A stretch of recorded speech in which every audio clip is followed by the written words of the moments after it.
The Rangers have been forced to make a massive decision. The Blueshirts have had a busy offseason thus far, making some splashes and some sneaky good signings, but one major question mark still lingers. We're going to break it down here in just a moment.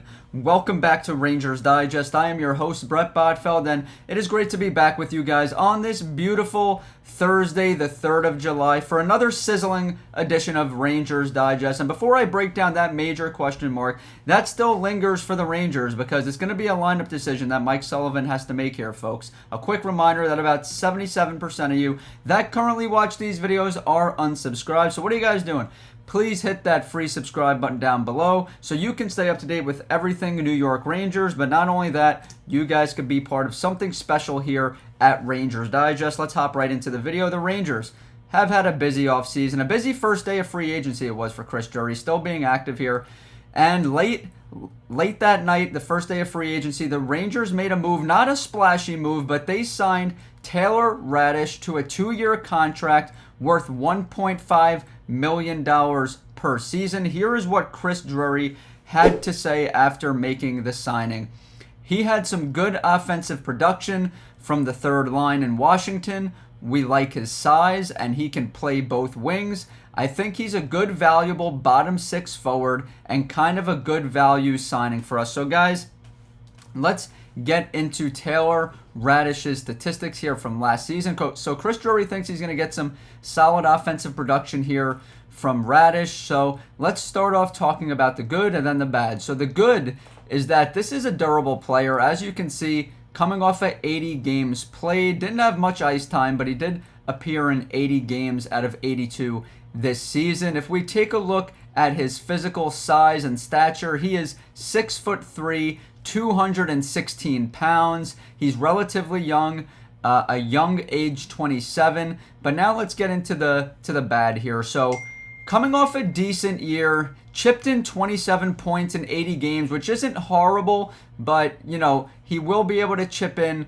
The year prior, he was even worse. He was actually abysmal the year prior, so this past season was a bounce back for Taylor Raddysh. But this is a player who has shown he can really contribute offensively. Going back to the 2022-2023 season with the Chicago Blackhawks, he was able to score 20 goals that season. Now, I know we're a few years removed from that, but it's still not too long ago that he was able to score 20 goals there. And this is a cost-effective move. A guy that, like Chris Drury said, is expected to play bottom six, and the Rangers certainly need help when it comes to middle to bottom six at all positions, all forward positions, quite frankly.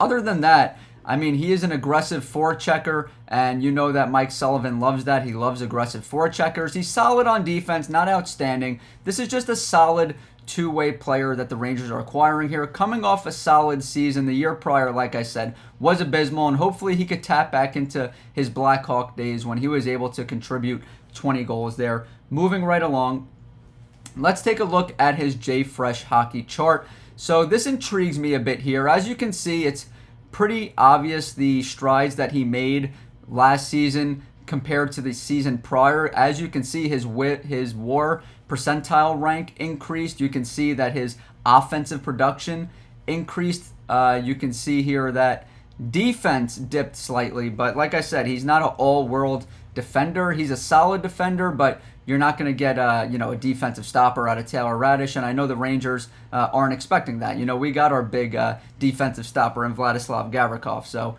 that's good to see. Moving right along, as you can see, Panarin, great account on X. He said, here's two scenarios with the Rangers forwards. This is the first line would be Will Cooley at left wing, JT Miller at center, Mika at right wing. That second line would be Panarin, Trocheck, Lafreniere. Then the third line, Othman, Parssinen, Raddysh. Fourth line, that identity line, Edstrom, Carrick, and Rempe. Moving along to the other scenario is Cooley, Miller, Lafreniere, Panarin, Mika, Perrault, Othman, Trocheck, Raddysh, and then that identity first line. Guys, Just going to cut to the chase here. I like the top scenario better after the acquisition of Taylor Raddysh, and the Rangers still have a major decision to make, which I'm going to get into here in a second. But if you look at the balance here with this first scenario, you can see that at left wing, the Rangers are solid there. Will Cooley and Artemi Panarin, you're going to get a ton of production there. Othman, I like what I see. Edstrom, part of that identity fourth line. We don't have to worry about that fourth line. At times last season, it was the best Rangers line. It was quite frankly winning them some games late in the year. Let's move over to center. You can see the balance at center as well. Very solid. You have JT Miller on that first line with Vincent Trocheck, Parsonen, Sam Carrick. We have that identity fourth line. Then we move over to right wing, which you guys know I've been critical of the right wing. So we have Mika Lafreniere, Taylor Raddysh, the new acquisition, and Matt Rempe. So as you guys could tell by now, I'm content with that fourth line, so I'm not really worried about, I don't need extreme production out of that fourth line. I just need them to be solid and do what they did last season. But if we look at the balance here, especially from the top three lines, from left wing, center to right wing, there's some good balance there. If we take a look at this second scenario that Bald Panarin is pointing out to us, you can see that left wing is solid, but center is extremely heavy. You see how heavy center is? And then if you move over to right wing, it's very, very weak. Lafreniere as your first right wing with Gabe Perreault, who didn't score a point last season. Look, I like Gabe Perreault. I know he's skating right now with Patrick Kane, and that was one of his favorite players growing up, and he's getting some tips from a Hall of Famer. But if you look at this right wing, it's just not going to cut it. You're not going to get enough production from Lafreniere, Gabe Perreault, Taylor Raddysh, and Matt Rempe. It's just not going to cut it. If we look at the first scenario, there's a lot more balance. You slide Mika Zibanejad over from third line center to first line right wing. First of all, he's making $8.5 million. So when you have a player making that much money, you expect him to be a first line player, not a third line player. So it's just outrageous to me that the Rangers would have a guy making nearly $9 million on that third line. And that is the major decision that Mike Sullivan is going to have to make here, folks.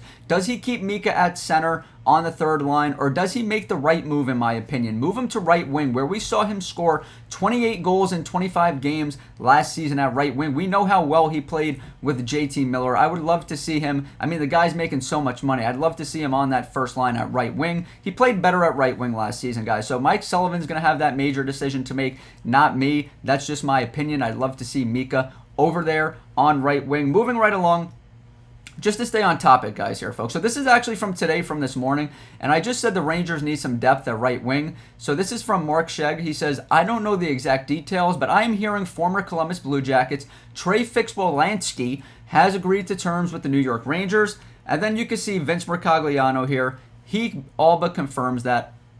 Shortly after, he says, from what I've gathered last night / this morning, New York Rangers did in fact make a push for Maxim Shabanoff. Fix-Wolansky is a solid fallback option for scoring depth on the wing. So let's first, guys, get into Maxim Shabanoff, because as Darius and I spoke about on stream, the Rangers were interested in him. It came down to the Rangers or Islanders, much like the Artemi Panarin decision came down to many years ago. And it looked like he was going to be an Islander, but he turned out to be a Ranger, which is great for us. But Shabanoff was intriguing. He was an intriguing player from the KHL. The KHL is obviously a great league, the Continental Hockey League, second best in my opinion, and in a lot of people's opinions when it comes to outside the NHL. I think it's the best league in the world.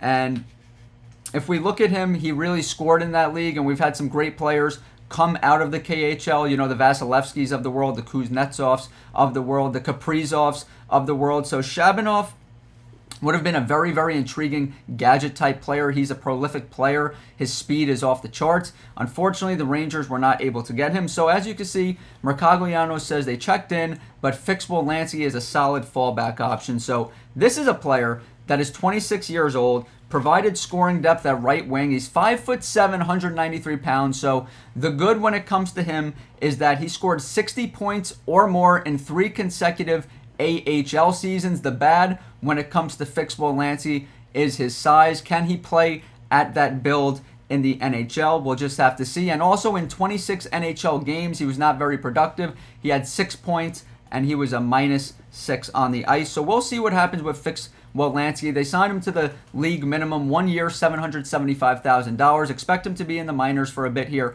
but Vince Mercogliano does believe we can see him in the NHL sometime this season.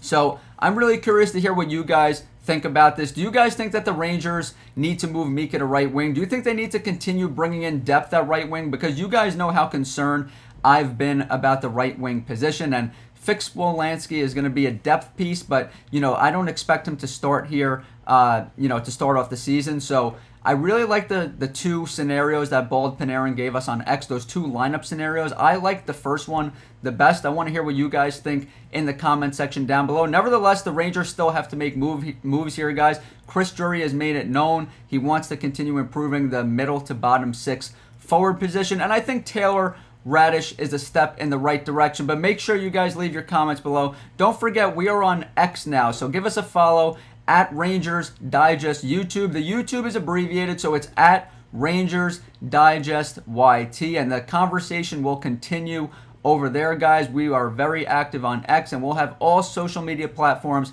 up soon. And one last quick reminder that if you haven't hit that free subscribe button, hit that free subscribe button down below so you can stay up to date with everything New York Rangers.